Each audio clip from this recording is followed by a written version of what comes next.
কুয়েতে বিধ্বস্ত হয়েছে একটি মার্কিন F-15 যুদ্ধবিমান।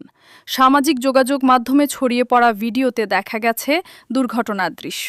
ভিডিওতে দেখা যায় কুয়েতের আকাশে উঠতে থাকা একটি মার্কিন F-15 ফাইটার জেট হঠাৎ করে বিধ্বস্ত হয়।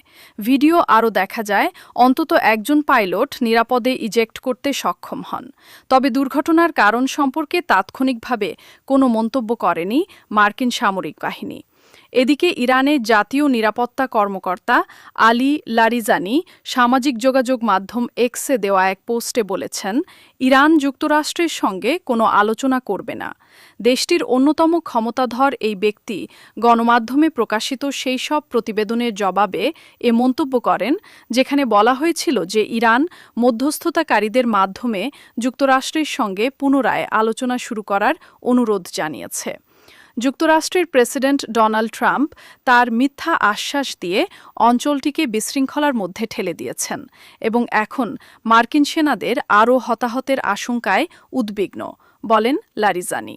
তিনি আরও বলেন, ভ্রান্ত পদক্ষেপের মাধ্যমে তিনি নিজের তৈরি আমেরিকা ফার্স্ট স্লোগানকে ইসরায়েল ফার্স্ট স্লোগানে রূপান্তর করেছেন এবং ইসরায়েলের ক্ষমতার আকাঙ্ক্ষার জন্য মার্কিন সেনাদের বলি দিচ্ছেন।